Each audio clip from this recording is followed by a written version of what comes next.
Jurassic Park by Michael Crichton. Read by William Roberts. Nedry. The sign said, "Electrified fence, 10,000 volts, do not touch." But Nedry opened it with his bare hand and unlocked the gate, swinging it wide. He went back to the Jeep, drove through the gate, and then walked back to close it behind him. Now he was inside the park itself, no more than a mile from the east dock. He stepped on the accelerator and hunched forward over the steering wheel, peering through the rain-slashed windshield as he drove the Jeep down the narrow road. He was driving fast, too fast, but he had to keep to his timetable. He was surrounded on all sides by black jungle, but soon he should be able to see the beach and the ocean off to his left. This damn storm, he thought. It might screw up everything, because if Dodgson's boat wasn't waiting for him at the east dock when Nedry got there, the whole plan would be ruined. Nedry couldn't wait very long, or he would be missed back at the control room. The whole idea behind the plan was that he could drive to the east dock, drop off the embryos, and be back in a few minutes before anyone noticed. It was a good plan, a clever plan. Nedry'd worked on it carefully, refining every detail. This plan was going to make him $1.5 million, 1.5 meg. That was 10 years of income in a single tax-free shot, and it was going to change his life. Nedry'd been damn careful, even to the point of making Dodgson meet him in the San Francisco airport at the last minute with an excuse about wanting to see the money. Actually, Nedry wanted to record his conversation with Dodgson and mention him by name on the tape, just so that Dodgson wouldn't forget he owed the rest of the money. Nedry was including a copy of the tape with the embryos. In short, Nedry had thought of everything. Except this damn storm. Something dashed across the road, a white flash in his headlight. It looked like a large rat. It scurried into the underbrush, dragging a fat tail. Possum. Amazing that a possum could survive here. You'd think the dinosaurs would get an animal like that. Where was the damn dock? He was driving fast, and he'd already been gone 5 minutes. He should have reached the east dock by now. Had he taken a wrong turn? He didn't think so. He hadn't seen any forks in the road at all. Then where was the dock? It was a shock when he came around a corner and saw that the road terminated in a gray concrete barrier 6 feet tall and streaked dark with rain. He slammed on the brakes, and the Jeep fishtailed, losing traction in an end-to-end spin. And for a horrified moment, he thought he was going to smash into the barrier. He knew he was going to smash. And he spun the wheel frantically, and the Jeep slid to a stop, the headlamps just a foot from the concrete wall. He paused there, listening to the rhythmic flick of the wipers. He took a deep breath and exhaled slowly. He looked back down the road. He'd obviously taken a wrong turn somewhere. He could retrace his steps, but that would take too long. He'd better try and find out where the hell he was. He got out of the Jeep, feeling heavy raindrops spatter his head. It was a real tropical storm, raining so hard that it hurt. He glanced at his watch, pushing the button to illuminate the digital dial. 6 minutes gone. Where the hell was he? He walked around the concrete barrier, and on the other side, along with the rain, he heard the sound of gurgling water. Could it be the ocean?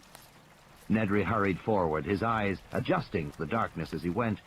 Dense jungle on all sides, raindrops slapping on the leaves. The gurgling sound became louder, drawing him forward, and suddenly he came out of the foliage and felt his feet sink into soft earth and saw the dark currents of the river. The river! He was at the jungle river. Damn, he thought. At the river where? The river ran for miles through the island. He looked at his watch again. 7 minutes gone. "You have a problem, Dennis," he said aloud. As if in reply, there was a soft hooting cry of an owl in the forest. Nedry hardly noticed. He was worrying about his plan. The plain fact was that time had run out. There wasn't a choice anymore. He had to abandon his original plan. All he could do was go back to the control room, restore the computer, and somehow try to contact Dodgson to set up the drop at the east dock for the following night. Nedry would have to scramble to make that work, but he thought he could pull it off. The computer automatically logged all calls. After Nedry got through to Dodgson, he'd have to go back into the computer and erase the record of the call, but one thing was sure. He couldn't stay out in the park any longer, or his absence would be noticed. Nedry started back, heading toward the glow of the car's headlights. He was drenched and miserable. He heard the soft hooting cry once more, and this time he paused. That hadn't really sounded like an owl, and it seemed to be close by, in the jungle, somewhere off to his right. As he listened, he heard a crashing sound in the underbrush, then silence. He waited, and heard it again. It sounded distinctly like something big, moving slowly through the jungle toward him. Something big, something near. A big dinosaur.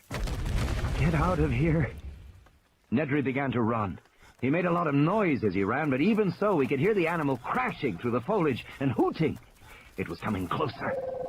Stumbling over tree roots in the darkness, clawing his way past dripping branches, he saw the jeep ahead, and the lights shining around the vertical wall of the barrier made him feel better.